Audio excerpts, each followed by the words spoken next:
People think moving in with your children is supposed to feel like coming home. It doesn't. Sometimes, it feels like stepping into a house where the doors are open, but the welcome is already gone. My name is Margaret Hale. I'm 71 years old, and this is the story of the day I learned that love can expire quietly. It started in Florida, a place people call paradise. Palm trees, blue skies, retirement dreams. But nobody tells you what happens behind the closed doors of those perfect houses. I arrived on a Monday afternoon with one suitcase and a heart that had already said goodbye to too much. I hadn't even unzipped my bag yet. My son stood in the doorway of the room they called mine. If you could call it a room. It used to be an office. Now it was a beige box with one narrow window and a bed that creaked like it didn't trust me. "You just got here," he said, his voice sharp, impatient, and already everything feels off.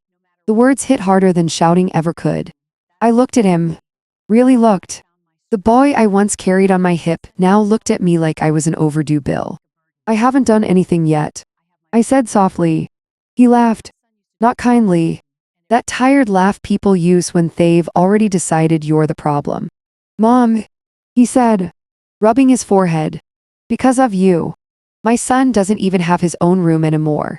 I opened my mouth, then closed it. Some arguments aren't meant to be won. They are meant to be survived. I had been in that house less than 2 hours. Less than 2 hours since ID left behind everything. My home of 36 years. My roses. My church group.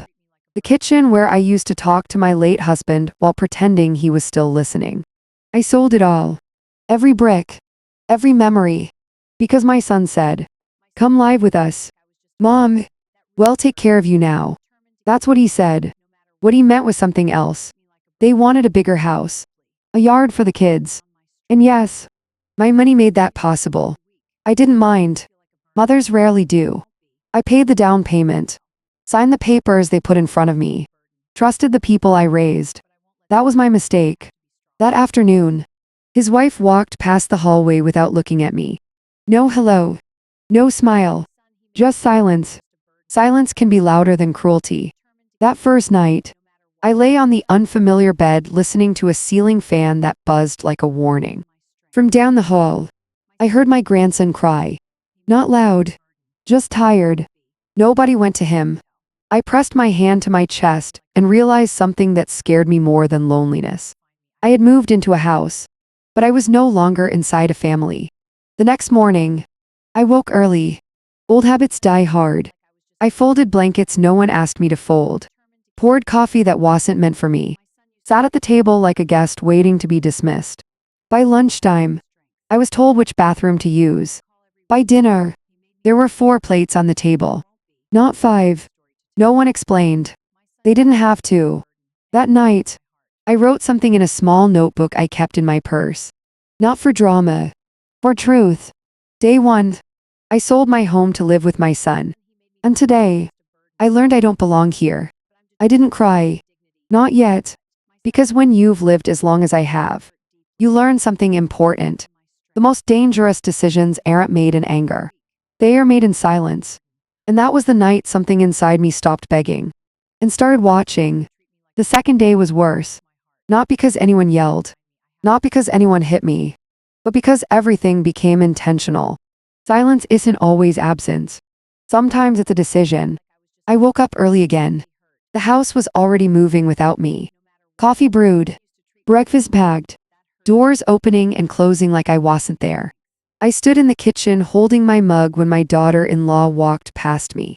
She stopped just long enough to say, "Try not to use the dishwasher today.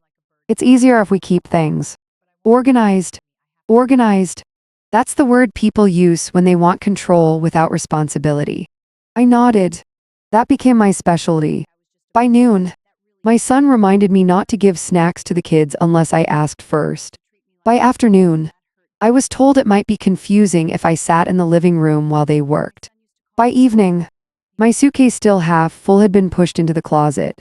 Not by me. They didn't want to see the reminder of what I'd given up.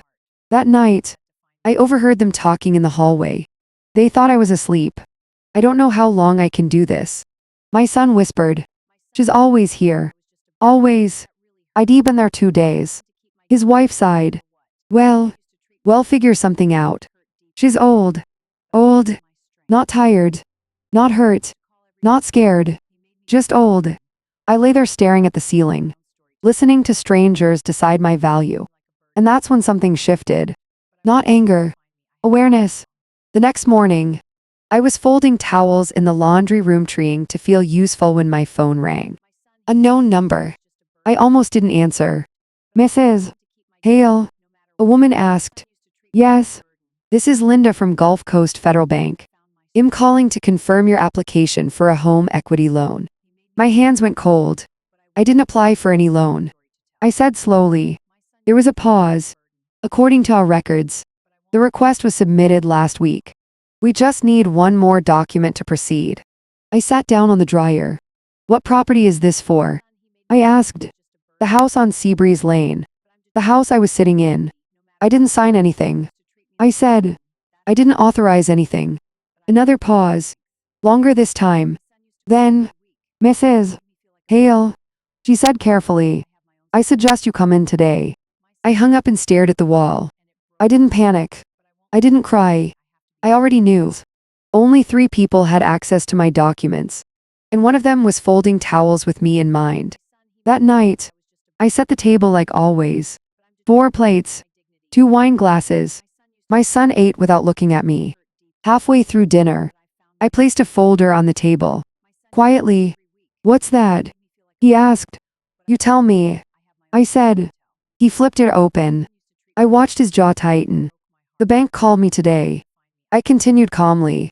They think I applied for a loan. Using my name. Silence fell like a dropped glass. His wife's spoon stopped midair. That's ridiculous. He snapped. We're all on the house. No. I said gently. You're not. That's when his voice changed. You live here. Mom. He said. This is our family. Our house. I looked at him. And for the first time, I didn't see my son. I saw a man drowning and trying to use me as a life raft. Everything was fine before you came. He exploded. You moved in and ruined everything. Ruined. There it was. The truth people wait too long to say. Get out. He said. The words cut clean. I stood slowly. His wife reached for his arm. Stop. He pulled away. I'm serious. He said. If you can't help, then leave. I reached into my sweater pocket and pressed a button. A small red light went off. What's that? He asked. Suddenly nervous. Nothing. I said.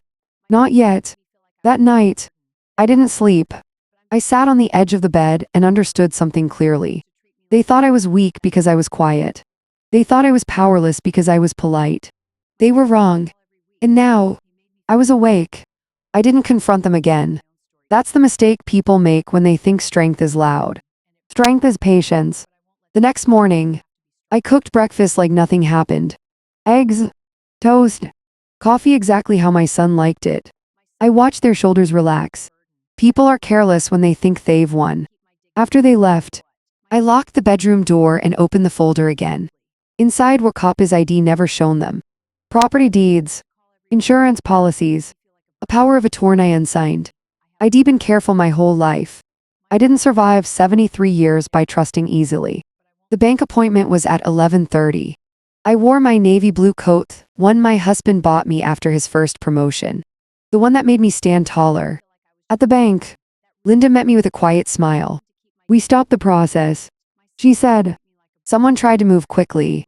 That usually means desperation. I nodded. They used a scanned version of your signature. She continued. It was good, but not good enough. She slid a document across the desk. This is where it gets serious. She said softly, if you'd like, we can flag all your assets. Add legal protection. Yes, I said, and I want copies of everything.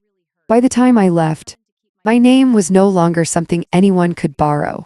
From there, I went to a place I hadn't visited in years. A small legal office near the courthouse. My husband's lawyer still worked there.